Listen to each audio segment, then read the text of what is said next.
the Gaming Discourse. I am Tyler Frater alongside Richard Day the Cruz. Hello there. And Chief Engineer, Lieutenant Commander Connor Frater, who is off yet again. It is Wednesday, July 27th, 2022. We're recording this on a Wednesday. We had a bunch of scheduling thingies, so it's a little late in the week, but that's okay because a bunch of news has dropped this week, and then some news that we'll talk about next week. Jason Schreier dropped a story about Grand Theft Auto 6. And there's a story on Roblox and its self-censorship for the Chinese market that I think we're going to push to next week. My phone just sounds like off. A big one. Yes. So those are things that we'll talk about next week. And then there's plenty of stuff to get into this week. A really interesting interview with GameIndustry.biz by Eidos, Montreal's co-founder. I'm going to pronounce this incorrectly. Stéphane Detou. It's like a French name. And I looked up pronunciations, and the only pronunciation I found was a video from like 2007, but he himself says his name, but it's really hard. But he's speaking in his in French, so it's hard to like get the accent right. But anyway, so we'll do our best there. What else was I going to... Oh, yeah. Follow us on Twitter and Facebook at The Gaming Discourse. Go to our YouTube channel, YouTube/Gaming Discourse. Check out our Patreon, patreon.com/The Gaming Discourse, where there's all kinds of stuff that you can subscribe to, support the channel, our Discord page and stuff like that. New video this week. Squad. A new video about Squad. Uploaded it for Patreon members on Friday. Everybody on Sunday. It's a video I've been wanting to make for a while, and got some heat in the comments. I mean, yeah, I think it's got 6 in total, but no, couple. You never. Okay, so being a small YouTuber, you never know what. So okay, if Stephanie Sterling makes a video, and I vehemently disagree with it, they have built up 10 years of, okay, I agree with your viewpoints, I respect your content, so I'm not going to, like, hate this person, or despise them for doing something that I disagree with. Right. Super Bunny Hop's the same way. There's a couple other YouTubers that I like that are sort of the same way, and just writers in general. Journalists in general, whatever, and I'm sure we all have people like that. But when you're a small YouTuber, you don't know what video what audience your video is going to get channeled through. So like, right. When I made the Saboteur video, part of talking about the Saboteur was talking about Nazi Germany. And for whatever reason, online, there are spaces where if you say bad things about Nazi Germany, people have a problem with that. I don't know why, but there are just certain places on the internet where that's the case. And so you never know if a video like that will happen to find that audience and just get demolished and like downvoted and flagged and shit like that. Yeah, so I was worried that was going to happen with the Squad. That something like that was going to happen with the Squad video, but it's fine, and it really hasn't. And yeah, it's funny. I didn't include this in the. So part of the Squad video is talking about toxicity in Squad, which is extremely prevalent and hurts the game. But I didn't include this in the video because the person didn't know that they were being recorded, but I was playing as a squad leader during a game, and I had a squad mate with me who I said, hey, I need you to follow me because we're going to go over here and do something. And the guy was new to the game, and he said, oh, yeah, sure. And as we're running there, the guy says, and I will show you, I have this video clip. So if you don't believe me, I will show Richard, and he will confirm. And the guy says, he says, oh, I'm like, okay, let's go over here. Yeah, sure. As we're running over there, he goes, oh, and thanks for not screaming at me. Right? It's a new player who expects to be screamed at for his ignorance. Already. Right? And he's already experienced that. And I'm like, oh, I'm sorry, that's been your experience. And he's like, yeah, and learning Squad's pretty tough. So I was like, there's an example right there of a player who is afraid to engage with the game because they have met milsimmers who like Take it way too seriously. Well, yeah, and I tried to make that clear in the video too. Like, taking squad serious is fine. That's the whole point. But there's a distinction between being toxic and trying to take it serious. Right. Because the best games you get into are games where people do try and they do take it seriously, and because that's the whole point, is to take it seriously and to try. But that doesn't excuse toxicity or harassment or just being a jerk or stuff like that. So that's sort of the point that I tried to make in the video, and I think it turned out okay. But anyway, yes, so please go check that out. I've been playing games. Richard, have you been playing games? I like video games. I think we've been playing the same game, maybe. You're probably talking about Stray, right? Yay, the kitty cat game. Kitty cat game, yeah. Okay, so let's talk about Stray then. What's your I'll talk about it a bit. I haven't played for terribly long. Okay. I find it quite enjoyable. I'm not I'm going to use the word thrilled about it as the internet is. Of course I'm excited about Stray. Of course I do want to play as a cat in this like cyberpunky, futuristic post-apocalyptic world. Sure. However, I find that when I play Stray, it's not something that I feel like I can converse with somebody and be incredibly excited about. It is more or less something that I can talk to with someone about it and just have a very nice conversation, because it is more of a it obviously is a video game, but I feel like it's more of an experience than it is a video game in the sense. There's not any excitement to it. It's just you are a cat in this world at the moment, exploring and trying to figure out how to get back to your objective, or trying to explore the world that you're in now. And I find that the experience so far for me has been very nice and very calming and serene, despite the first beginning sequence, or it's like a chase sequence of some sort. Mm-hmm. But I do like a lot of it so far. I am particularly enthralled by the interactions of the main cat character and your robot, inhabitants that are around the city. Sure. A lot of those interactions are really nice, and your interactions in general with objects around the world are really true to being a cat, of course. I think it's a very, very beautiful looking game, and I think it's quite impressive coming from a indie studio that has made this game. They did a great job on whatever cat. My emotion capture, Sure. or whatever they used for it. So, Yeah. Mm-hmm.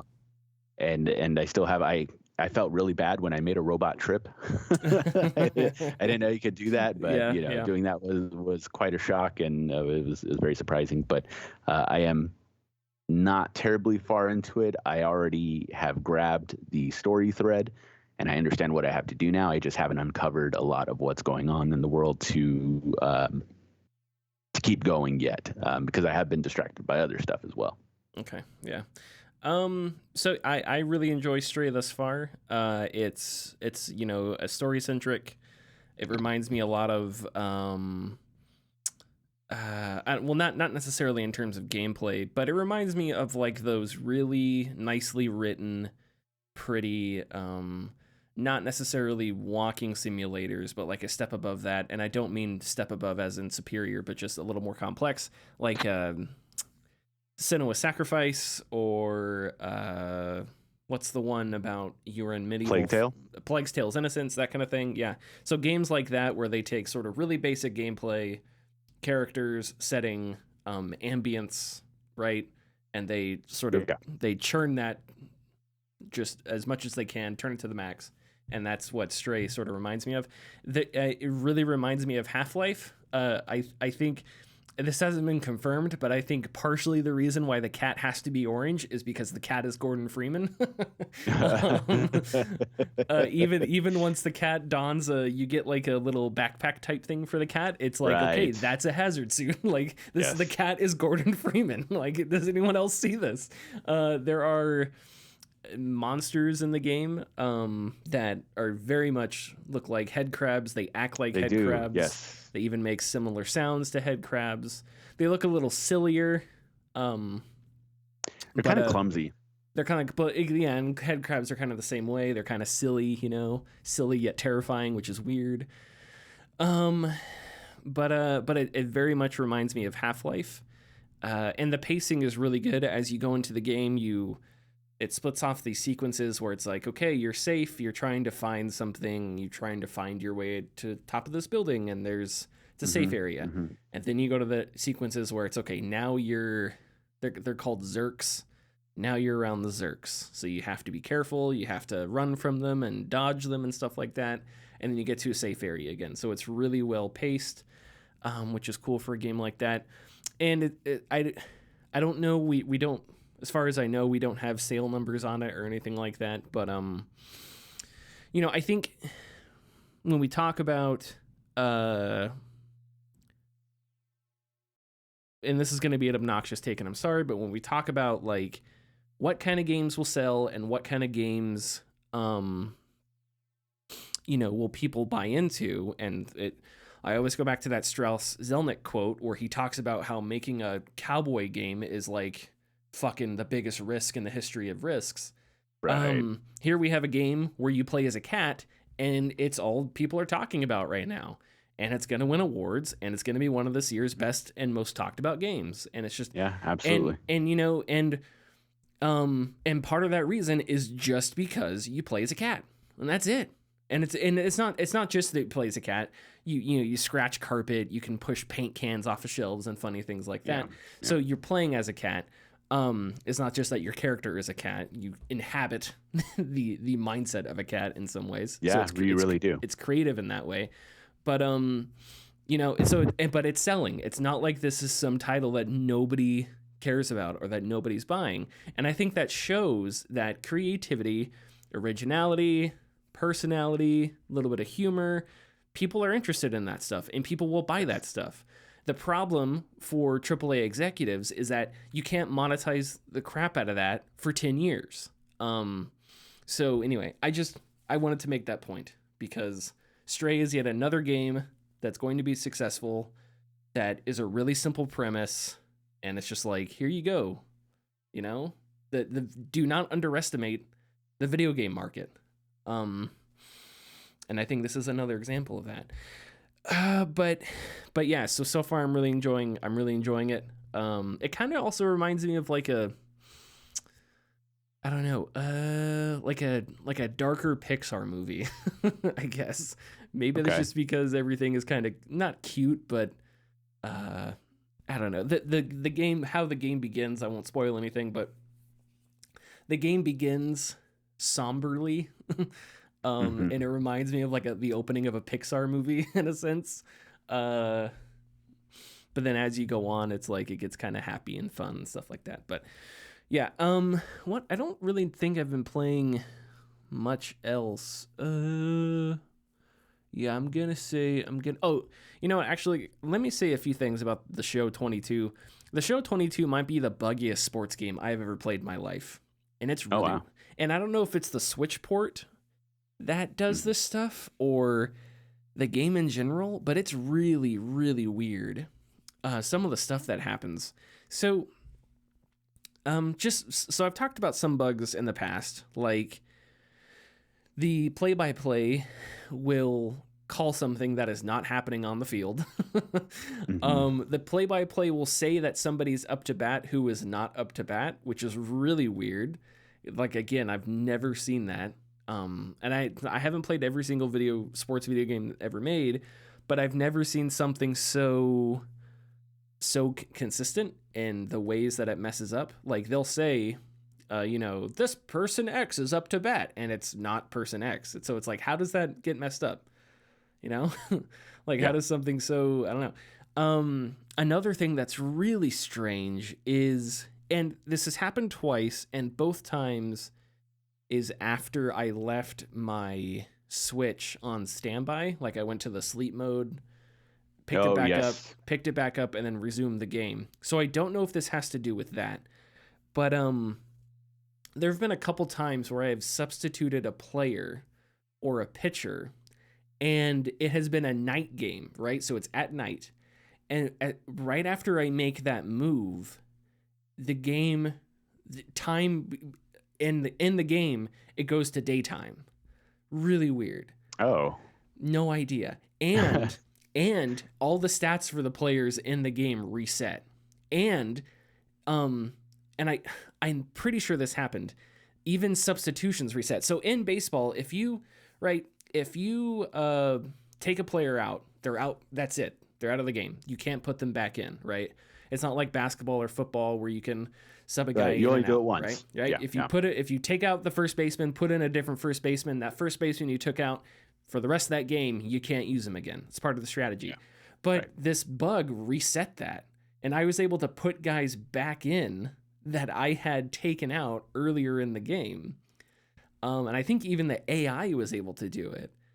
So it's a really strange bug, and I've only seen that once. The thing where the daytime changes or nighttime changes to daytime, I've seen 2 or 3 times now.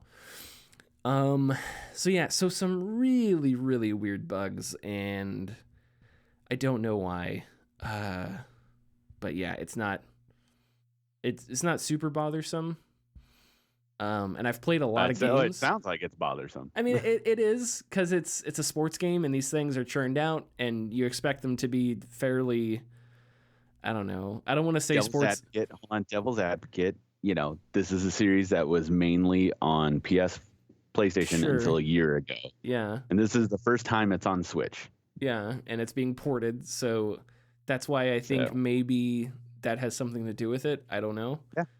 But we don't. But yeah, right. We don't know because we're not. But I haven't seen. I didn't read reviews for the PS5 version, so I don't know if it had bugs on there too or not. I do know that lots of games that get ported have bugs. that is something that is 1,000% true with the Switch. So there's my games. Was there other stuff that you have played? Yeah, I've been playing way more Dragon Quest XI. I've really, really gotten into that game, and I think it's incredible, and it really, I have a lot of respect for the Dragon Quest series because they have stuck to their aesthetic to a fault. When I first talked about it a couple weeks ago, I said it's a very traditional RPG, and I couldn't really explain why, but now I can kind of like point out some things. Particularly, like, this isn't a game to where your characters, as they level up, are going to get insanely powerful. You're still going to do like your max damage is still going to be like 46 hit points or like 50 some hit points. You're not going to do stuff like 9,999 hit points or something, you know. And so it's very traditional, is that the numbers are low, everything is easy to understand. But the uniqueness of Dragon Quest comes from the fact that they have held on to the religious European medieval setting. And I mean that by in the first Dragon Quest game, in order to save your game, you had to essentially like recite a psalm, like a poet. Like they stuck to the linguistics of like using these, like thou hast, slayed the dragon and stuff like that, and they still do that. So your save points are churches. Okay. So you actually go to a church to save, and when you save, you're actually praying. Like you're praying to like the bishop or whoever's there. Okay. Like you go up to him, and then like his responses to you are like, or when you come back from a game, or when you start up the game and you continue your journey, before you leave, he'll say, the benevolent forces have shine their light on you once again, and go forth, stuff like that.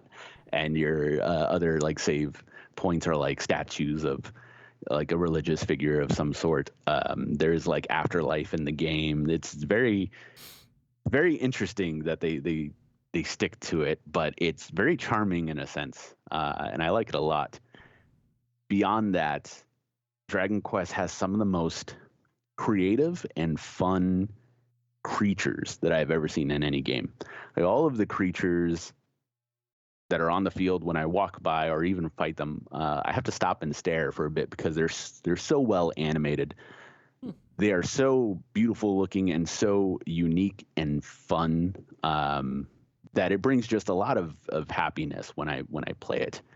And so far, I'm at a part now to where in Japanese in JRPGs, there's always characters that are on your team that you get to know personally as you go throughout your journey. You've played Persona 5, so you know that there are like hangouts with characters. Like, you go hang out with the character, as each time you hang out with them, you gain a level, and of course you find out a little more about them as time goes on. In Dragon Quest XI, I've now come to a part where the party has been split for some reason. I won't go into spoilers, but the party has been split for some reason, and now I'm being forced to actually play as every single one of these characters singularly where they now are at, and have to go through their section of the game and how they would react to the situation that they're in and how they would help people that they're around. So I think that gives a really, really neat and more personal way to explore your character's backstory as you're playing, or not necessarily backstory, but just how their personality is compared to the backdrop of where they're at the moment. I think it's very cool. But I've been playing a lot of that, and so far there's more to play after when I'm done with both Stray and Dragon Quest. There's a lot of games coming out that are going to take a lot of my time. So yes, there are. There are some VR games coming out too. So yeah, it'll be a busy fall. Okay, we ready for the news? Let's do it. We want to give a massive shout out to the sponsors of this episode. They have been silently supporting us since the very beginning, and we felt it was time to give them some love. The like and share buttons have been at our side since episode 1 of the podcast. They can be found just beneath this episode. Please give them a click, it helps us greatly. If you're feeling lucky, click the bell icon to enter for a notification anytime we post new content. You may be surprised by what you get. Richard, what's going on with the Epic Game Store? Tim Sweeney, the Epic Games CEO, has now said that NFTs will not be banned on the Epic Game Store. This comes after Mojang said that NFT integration is something that they will not generally support or allow. Mojang are the creators of Minecraft.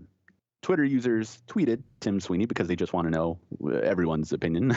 Anyone who and Sweeney will reply too. So he will, yeah, definitely. They tweeted him asking whether NFTs will be banned from the Epic Store, and Tim Sweeney said, "Quote: Developers should be free to decide how to build their games, and you are free to decide whether to play them. I believe stores and operating system makers shouldn't interfere by forcing their views onto others. We definitely won't." End quote. When asked how the Epic Game Store prohibiting hateful/discriminatory content is different, Sweeney said, quote, "These are all editorial and brand judgments. A store could choose to make no such judgments and host anything that's legal, or choose to draw the line at mainstream acceptable norms, as we do, or accept only games that conform to the owner's personal beliefs." End quote. This made me roll my eyes a lot. It just made me roll my eyes a lot. Because all right. Because yes, Tim, I think everyone would agree with you on principle, but NFTs are dumb and they suck, and pay to earn games are not great. And I don't know. I just don't. Can we acknowledge that first? Can we? Because it goes from, hey, talk, and Sweeney has said things about NFTs in the past, so maybe he felt like he didn't need to reiterate his words here. But I guess what I'm trying to express is it's annoying because it goes from talk about this thing to, well, actually listen to my philosophy on how we gatekeep the Epic Game Store. And it's like, no, stop. Just, can you please talk about this thing? I don't know. I guess that's what bothers me, because we have seen how pay to earn games are exploitative. We know that pay to earn games and NFTs do not exist. Do not exist to better the world. They exist as investment markets. That's all they are. And when you open your if there are going to be two dominant arenas for it, well, I won't say two dominant arenas. If play to earn games are going to find a space on a popular storefront, they can't do Steam. because Steam said no. So right now, I don't know what GOG's stance is. I don't know if GOG has said anything. I don't think so. But number 3 is going to be Epic Game Store, not necessarily in order of magnitude or scale, order, but definite. But the 3 big ones, I guess: Epic Game Store, GOG, and Steam. And if Epic Game Store becomes a sort of haven for pay-to-earn NFT shit, that's unfortunate, because on some level I agree with... on some level, I think what the Epic Game Store is trying to do is a good thing. It is never a good thing when a market is held in a monopoly, like it is with PC game sales. We are lucky that Valve, relatively speaking, is I think, a decent purveyor of a storefront. I think a lot of people would disagree with me, and I'm not saying they're perfect. But I think we're lucky in the fact that they're not super lax. Well, I guess in some ways they are, but it could be worse. If Electronic Arts, owns Steam, things could be a whole lot worse there. That's all I'm trying to say. But even so, that's not a good thing. And so I think this sort of sullies that a bit, because, I don't listen to and I don't hang on to everything Tim Sweeney has said, but the Epic Game Store is I don't want to say ideological, but it's a principled stance that he has taken with this whole thing about trying to take on Steam. And in the past, he has said that if Steam matches Epic Game Store's, 70-30 split. Epic Game Store does 1288 and Steam does... Or they do, right. And Steam does 70-30. And I don't know if Epic Game Store is still doing exclusives or not, but in the past he talked about that if Steam met them at the 88-12, that he would stop doing certain things. So it was to try and manipulate the market in a way that would benefit the industry, I think, in a way that most people would want, which is to benefit the developers and the publishers, right? Not necessarily the storefront or the store holders or whatever. And I think that's a good thing, but if it were to play out where that philosophy is now tied to, it's also the place where NFTs and pay-to-earn games are going to find safe harbor, that sucks, because that sullies that whole thing. And also remember, and I already said this, but pay-to-earn games do not exist to be played. They are not games. They're investments, right? Mm-hmm. So the fact that they have game in their title is the same kind of reason that you hear commercials for gambling, and you hear, gamers come here. They're not thinking on the same wavelength when they say gamer. It's a totally different word, essentially, when casinos use it and advertisements and stuff like that. Right. Now, pay-to-earn games don't think that way. I think in some ways, when they use the word game, they see themselves in the same realm as the realm we're talking about.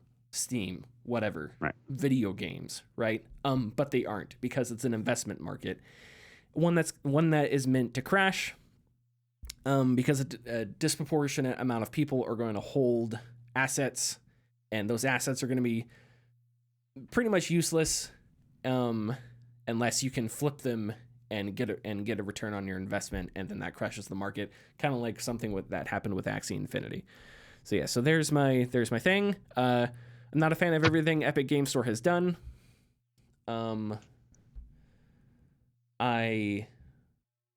There's a soft spot, because I like when pressure is on companies, giant companies, to acquiesce to consumers. There isn't enough of that, but this is not good. I don't like this. Anyway, I completely. I don't want to say I agree with what Tim Sweeney. I understand what he's saying. Sure. Developers have, their way to create their game however they want players to play it. Players have the choice to buy it, et cetera, et cetera. I think that, though, in certain situations, particularly this one, it is okay to say no. And coming from the NFT landscape, where we have seen its meteoric rise and Icarus-like fall, very publicly. Sure. And we already have seen and know the public responses to NFTs. I think it is not a bad move. They're not saying anything, out of left field by stating, no, we're not gonna deal with NFTs, because honestly, there is going to be absolutely no backlash. At least I feel, particularly with the community and how they'll view Epic Game Store. Unfortunately, it'd probably be a situation like, you always bring up Square Enix with the Marvel Avengers, like no loot boxes, and everybody goes, yay. It's like, no NFTs, yay. It's like, well, no, just you're supposed to do that in the first place. Yeah. So, and it is, and there was just that story today that hit with the Philippines and NFTs. Did you see that story? I didn't, but I know Axie Infinity was really big in the Philippines, specifically in the Philippines. So it might be dealing with that. But I didn't see the specific story you're talking about. The headline was something like, the game was promised to be a moneymaker for the Philippines, and then everybody invested into it. Was it Axie Infinity? It probably was. I unfortunately didn't have. Yeah, it may have been a different one, but yeah, Axie Infinity has. We talked about this a few weeks ago. If you don't know, Axie Infinity, a pay-to-earn game, has seen a crash in the market, and you invest into the game like it's a business, and if it crashes, you don't get your return. You lose a bunch of money. That has happened. So anyway, not to cut you off, but yeah. No, that's all right. But this is one of those situations where the person at top doesn't understand what's going on with everyone else, and has decided to make a decision that is not for the betterment of their platform. Steam immediately, Gabe and media was like, no, we're not doing that. Like, forget it. And nothing happened. Everybody moved on. This could have been another simple situation. Doesn't seem like there's any crazy backlash, but it's also one of those, like you said, just kind of disappointing, and there's no benefit to doing this. Yeah. Only more exposure to the thing that we don't want exposure from. Yeah. And I don't know. I'm going to belabor the point here, but you're drunk. You're cut off. I'm cutting you off. AAA companies are interested in it because it's bullshit you can make money off of. Yes, of course. But I think if industry landmarks like Valve, like Epic, did cut it off, then that would push the interest in these sort of things as viable business opportunities. That would push that further away. So, and again, these are not good for video games. If you care about the quality of video games, if you care about if developers and the ecosystem of the games industry, like Sweeney definitely does, I just don't see how pay-to-earn games are a good thing. So it just bothers me because it does feel like somebody who, I'm sure he knows everything that there is needed, and he probably knows he definitely 1,000% knows the technology better than I do. So it's just like, why can't we just see eye to eye here? This isn't censoring a political viewpoint. This is censoring a scam. That's all this is, and maybe that's why this bothered me, because it went from, friends, Romans, countrymen, lend me your ear. I'm here to bury Caesar, not to praise him. No. Just say NFTs suck. And we'll take a look at this. We'll move on. You don't need to go to your ideological, anyway. Okay, moving on. Eidos Montreal founder said Square Enix Western Studios were a slow train wreck and slow motion. GamesIndustry.biz had a very interesting interview with Stéphane Destois, try my best, who left the company back in 2013. So some background. So Square Enix bought the Eidos group in, I think, 2009. And then in the past 10 years, a bunch of stuff has happened. Tomb Raider reboot came. It kind of tailed off with the third game. Deus Ex, the Human Revolution was good. Revolution, and Mankind Divided. Mankind Divided sold well, or I reviewed well, but there was a bunch of controversy surrounding it, and then it went that IP sort of went dormant. Hitman, same thing, had trouble. IO Interactive went independent. They took the Hitman license with them, and now they're out honeymooning with it and having the time of their lives. So this is all to say that Square Enix has sort of had trouble managing its Western studios, and specifically Eidos Montreal. Regarding the Eidos Montreal sale, while Eidos was surprised by the price tag, which is $300 million, he said he wasn't surprised how the relationship panned out. Quote, "It was a trajectory that could be predicted. I left because things were missing at head office. Pre-Square Enix, Eidos has a great tradition of development teams, but they don't have superior knowledge of how to sell their games. We hit good numbers, don't get me wrong, but I always felt that the way to sell games that Eidos used were so traditional and conventional. I hoped when Square Enix purchased Eidos in 2009 that would change things. Square Enix is notorious for calling multi-million selling games disappointments. Eidos said that this extended behind the scenes as well. In their annual financial reports, Square Enix would add phrases like, "We were disappointed with certain games," or "they didn't reach expectations," and those phrases were used strictly for certain games done outside of Japan. During one financial meeting in 2012, Eidos said the Eidos Group was expected to generate $65 million for that year USD, but was told they had lost $65 million, to which he said they were dumbfounded and confused. When reaching out to Eidos management in London to try and figure out solutions, there wasn't a whole lot of communication. The phrase he used was radio, or the phrase the story used was they received only radio silence. In response, another quote here, quote, there was really a lack of leadership, courage, and communication.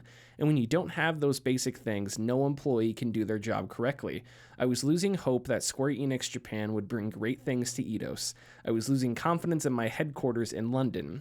If I read between the lines, Square Enix Japan was not as committed as we hoped initially. So I think Square Enix CEO Yosuke Matsuda-san put it like a garbage sale, end quote. And I think to that he means they just trying to, or garage sale, sorry, not garbage sale, garage sale, just trying to get it out, selling it, whatever. And cut their quote unquote losses. Making their deals. Yeah. I thought this was really interesting. It is very interesting because I do remember working at GameStop when the first Tomb Raider came out, and remember hearing or reading the I believe it was like 4 million, like it sold 4 million. And I was like, wow, like, holy hell. Like that's pretty dang good. Like the best selling game on GameCube is Smash Brothers at 4 million. So 4 million for Tomb Raider was very good, especially for a reboot of an IP that, got stale and people weren't buying it anymore. And then of course, Square Enix comes out and it's like, hey, this is, kind of a failure. And I kind of, was taken aback because I don't know what they were expecting. 4 million is stunningly good, especially if you consider, if you ever take a look at the sales in Japan, the sales numbers in Japan for specific games, they are nowhere near close to that number. So I was always puzzled and wondered why they thought that was. When they came time to hear that they were expecting about 65 million for that year to generate. I wonder how they got that number. But of course, it's probably important to put some context there because the story was sparse on the exact details of that. Sure. Of that anecdote. I think it was more just the miscommunication. This huge number that flops and is actually in the minus column and not the plus column, for such a huge number, like what the hell? Anyway. Right. Yeah. And it just, yes, this whole story is very interesting and very weird because I don't know. I can't think of any way that it would make sense. Considering that, yes, once again, Eidos has a ton of IPs that were easily making money. We keep talking about them. Hitman, Deus Ex, Tomb Raider. Like those did make money. Those did sell very well. And still somehow Square Enix felt like they came up short on all of those. Yeah. I don't know what else to say about this. It's just very, very weird. Very weird. I think it's a really complicated story because it has to do with miscommunication. It has to do with different markets. I am not an expert in how business is done in Japan differently than business is done in the US. We know about the friction between like Nintendo of Japan, or I'm not sure if it's called Nintendo of Japan, but we know that there's friction or some level of friction between Nintendo and the Nintendo of America, right? We've had stories about that. So you have a big video game market in Japan. You have a big video game market in North America. Many of those companies are joint ventures. You have two different cultures, two different approaches to business, and so things grind, and that's natural. And now dissecting that and being able to explain that, I'm not going to be able to do that because that takes somebody with knowledge that far above supersedes what I have. However, I do think there is a simple way to look at this, which is to look at what is a really interesting history of the past 10 years of Eidos and Square Enix. I think Hitman, when we think about right now, if we think about Hitman, IO Interactive is just hitting out of the park. Hitman 3 is selling great. There's memes, the briefcase, right? And they've got the James Bond IP, so they're making a James Bond game. It's going to be amazing, right? But if we go back to 2015, that's not the story with Hitman. The story with Hitman is it's releasing episodically, and it's getting bad press for that. Fair or not, but that was the thing at the time, was that they were trying to do this episodic like release schedule with Hitman, and that wasn't popular. Deus Ex 2 was well reviewed, but if you remember, it had this really crazy pre-order thing where it was like a Kickstarter. The more people that pre-ordered it, the more they would unlock things, right? So like if you pre-ordered it, you may only get certain bonuses if a certain number of other people pre-ordered it, right? And again, that was a lot of bad press. That was a lot of negativity. And the game reviewed well. I went on Wikipedia. I looked at it, had a couple, a dozen or so reviews there. The reception 8s, area, 9s. It wasn't horrible. It was fine. So it's like, so why did Deus Ex not do well? It wasn't because the game was bad. Avengers was a live service game. That was stupid. I think you had an IP when a movie series was about to cap off a 10-year run, and instead of releasing a game that was a co-op or really dug into the characters or something, you tried to bank celebrated it or something on a looter shooter, and it didn't work, because the market is saturated, and I think that people just didn't want that. It's interesting in this interview, I'm just gonna say Stefan because I can't pronounce his last name correctly. Sure, that's he fine. talked about how it's difficult to make superhero games, and then he listed the superhero games that are good: Arkham, Spider-Man, single player games where they they give you control of the superhero and all the superhero's abilities, and they're not games that are going to have long monetization tails, but that's okay because you know what? I think a lot of people will tell you that the second one, Arkham City, is maybe the greatest superhero game ever made. And some people may tell you the first Spider-Man's the greatest superhero game ever made. I don't know, but it's just like that the entire approach was faulty from the beginning, and I think could have been if the approach was different, the entire Avengers thing would have been different. And then in the past year or so, you have their experiments with NFTs and metaverse shit, right? And their flirtation with pay to earn games. So there's a bunch of things that happened. So we see it. Now, why is that stuff happening? Who's making those decisions? I don't know. What are the influence behind those decisions? I don't know. Tomb Raider is one that eludes me because first game reviewed well and was good. I didn't play the second or third, so I can't speak to how good they were or whatever. But Tomb Raider is one of those franchises that I feel like could continue existing. I don't I don't feel like there is Tomb Raider fatigue right now or anything like that. But anyway, and again, it was Tomb Raider, right? In the past 7 years, when Xbox does an E3 thing or they have one of those banners, who's on the banner? You got Marcus Phoenix, Master Chief, Lara Croft, right? And that's got to be worth something. Yeah. That's got to be worth something. She's a figurehead. Sure, yes. And she was just sold away for less than 300 million because she was a part of that deal, and that doesn't make any sense for a brand. All these companies that are so worried about trying to get eyeballs on their brand, and she is up there with Master Chief and Marcus Phoenix and these other Xbox brands, and just completely dropped the ball. Whose fault is that? Probably a collection of people. And you know what? In a fantasy of mine, it's a bunch of stuffy executives that I hate. And I know it's probably more complicated than Always that. Always is. But anyway, so I think this is a fascinating history because, if ESPN did 30 for 30s for video games, it would be like, what if I told you? I would love that.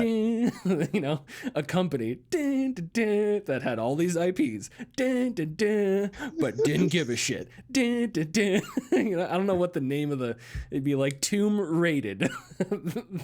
Eidos Montreal sale to Embracer Group. I don't know. Anyway, okay. Are we ready to move on?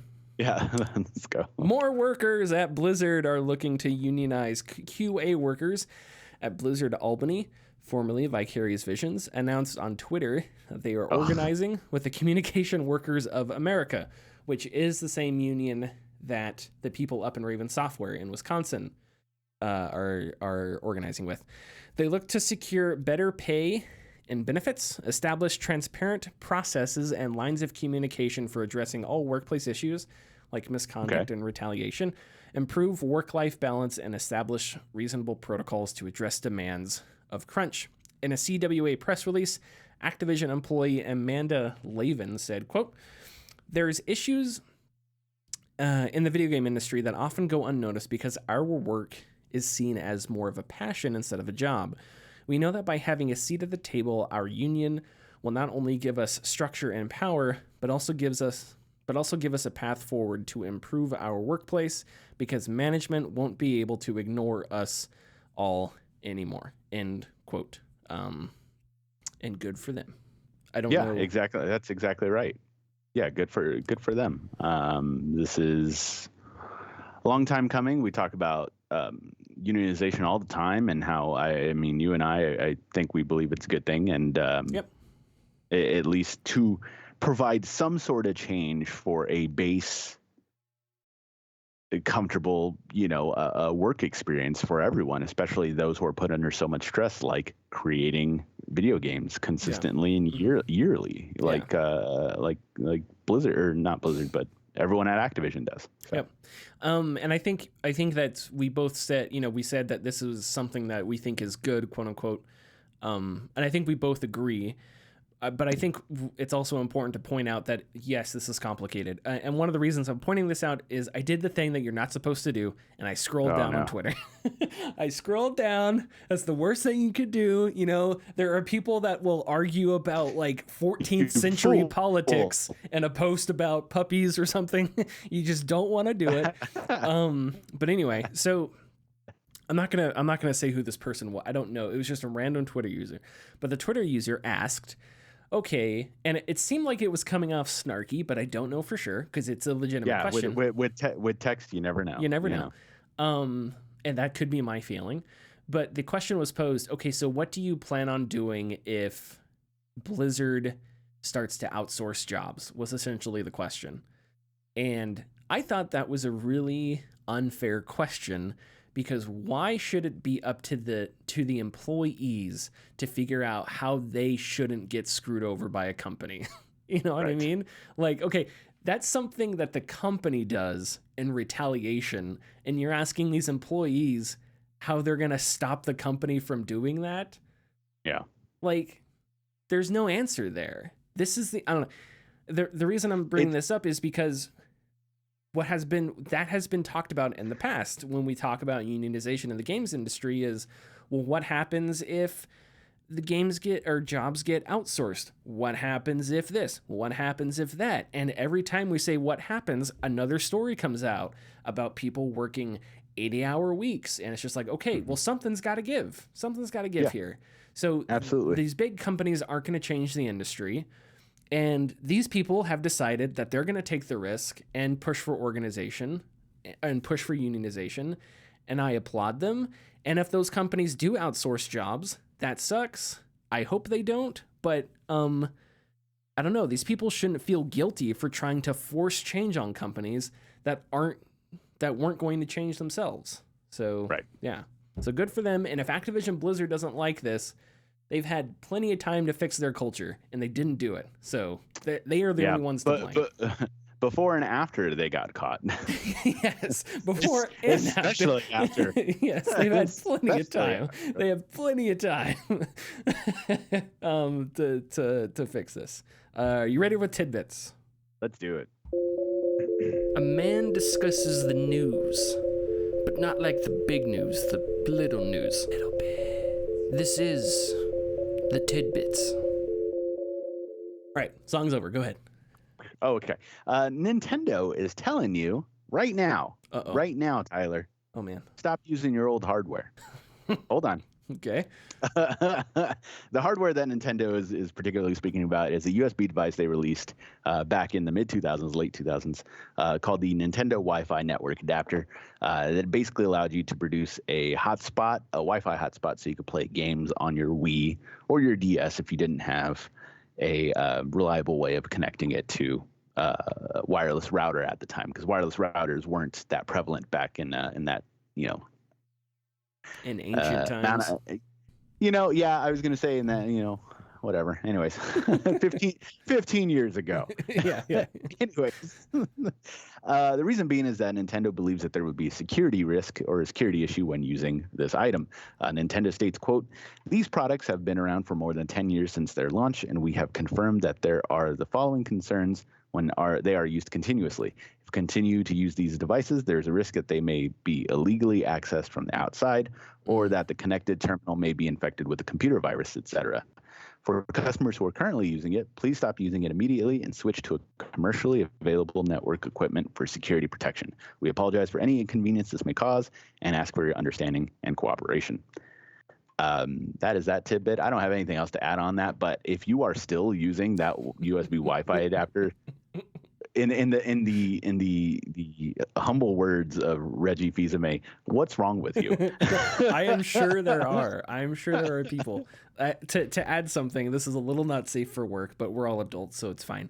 Do you remember a couple of years ago in Hawaii when that missile alert thing went out and it was fake?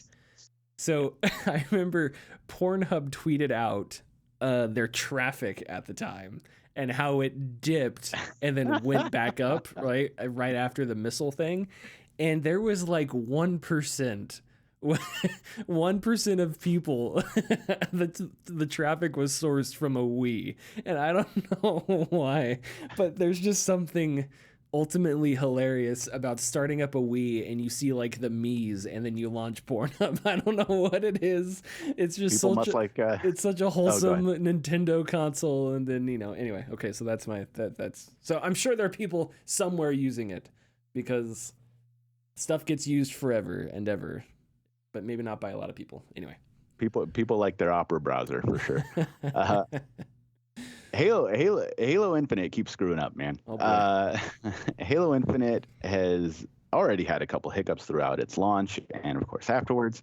But due to the introduction of the co-op beta, there's another issue and online, one of which is the amount of data that the game uses in general. Twitter user Nico had found out that playing one match of Halo Infinite uses about 305 megabytes of data. They essentially played a match and then exited the game and then checked the Steam data, like right after, to see where the levels were at. Nico goes on to state, quote, "After further inspection, I found that an average match only uses about 11 megabytes. However, after each match, the main menu retrieves about 300 megabytes of data from the CDN on PC and Xbox, which after about 2 matches results in over 1 gigabyte of network traffic." So each match Halo Infinite supposedly uses over a gig of data each match. Wow. I wonder what the average is on something like that. Like, I'm not even sure certain. how the tech works, but I wonder I don't either, but Nico went on to state that it had to be some sort of glitch, and it's not something that happens consistently. Otherwise, there'd be a lot of people hitting their caps, of course. But who knows? But moving on, regarding the co-op beta test, it's been revealed that there is no matchmaking for the co-op mode, and on top of that, players since the start of the beta have been having trouble finding people to play with in general for the 4-player co-op mode. Besides inviting your friends, which I know inviting randoms is fun too, but no matchmaking for that, which sucks. Yeah, and that's something that Halo always had back in the day. Was you could launch up the co-op campaign, and you had the matchmaking there, and I'm not sure why that is. Man, when I think about the first 5 hours I played of the Halo Infinite single player, and where I'm at now, man, it's too bad. There are parts of Infinite that it's weird. It's a game I want to love, but I know it's bad and I don't love it. But there are just these moments where it's like a 5-second snippet and it's just perfect. It's like, wow, they nailed it. But the hour preceding that and the hour following that are just garbage. so it's like, oh well, okay, oh well. It really does suck because the game I believe plays wonderfully. Like it plays really good. Yeah. But moving on, this has got to be like one of my favorite tidbits. It's a little longer, but this is happening recently. But Nier Automata has a lot of fans freaking out right now. Maybe it's disappointing at whatever. I'm going to roll with it. Since 2017, Nier Automata players have essentially scoured the game and found all the secrets that the game had to offer. And popular Nier modder, Lance McDonald, had found the final secret of the game, which was even confirmed by the Nier Automata Twitter page. So that's it, right? Nothing else to find. Except a couple months back on the Nier Automata subreddit, a player known by the Reddit handle Sad Futago posted a question to a few niche Nier subreddits, basically asking, hey, how do you get into this church? And a lot of not many responses were given. People were kind of like, what church? What are you talking about? Like, what is this? Eventually, this user posted a video of gameplay with one of the characters of Nier Automata running past a large amount of robots and heading to a wall where they open up a door that was hidden there and headed down a ladder into a long hallway, which led up to a church or a cathedral type of building. The weird part is nobody knows how to get there, not even the guy who posted the video. The Discord user Vats3 basically said, quote, the evidence at this point is pointing so hard to the fact that this isn't real, or that it isn't real, it's hard to believe that it could be. The possibility of it being fake is so much higher than it being real. Of course, a large amount of modders and a large amount of fans are now trying to replicate this church, trying to see if they can find out the same sequence that they played, or they're also trying to get more answers from this user, which, looking at their Reddit comment history, seems to be a large language barrier of some sort. Another video was posted by the user, and the area is apparently full of references to games like Bayonetta and Drakengard, which are games that are connected either by Nier games themselves, like Drakengard is in the Nier universe, or like Bayonetta is developed by Platinum Games, which developed Nier Automata. I love this part. A user basically asked Yoko Taro on Twitter, like, hey, what was this? It was a scrap mission? Was it early in development? Like, come on, like, let us know. And Taro replied, well, you want to know? You can find the answer in my Twitter bio. Like, just go over there. His Twitter bio basically states that he can't answer any questions about anything. So there's that. But Lance McDonald, the modder at the beginning of the story, he had a whole string of Twitter responses to which I'm going to read right now. And so hopefully this will clear up some things. Quote, someone randomly posted a video on the Nier Automata subreddit showing they found a secret room in the copied city. So far, no one else has worked out how they managed to make this secret door appear. Literally one person on Earth has accessed this room, and we are utterly mind blown. It is not yet possible to mod Nier Automata in this way. If anyone is curious if this is fake. Some people are asking if this could be the, quote, final secret of Automata that Yoko Taro hinted at a few years ago. The final secret was already discovered by me a while ago. Japanese Twitter account confirmed it at the time. The user has posted a follow-up video showing the secret area in far more detail. It features an unseen cutscene on top of everything else. The voiceover in the cutscene used is recycled from elsewhere in the game. The game also has the, quote, item and door arrow prompts like disabled, like they aren't there. But as a note, you can't disable those like in mods. The small arrows are meant to float above the items by normal means, but they're disabled in the video somehow. When the player first enters the church, something rectangular floats up and away from the windowsill, and that's it. That's all they had to say about it. But a final thought from some Twitter users is that this dev, the username for the, or sorry, not dev, but the username for the Reddit person who posted it was Sad Futago, and Futago in Japanese means like twins. So sad twins, which is, allegory to in the game, because there's a pair of twins and they're sad and whatever. Mm-hmm. So people are suspecting that this could be a developer teasing new content that could be released with the Switch version of the game, like doing like guerrilla like promotional tactics like months before the release of a new version. But other than that, we have a large community of people from the Nier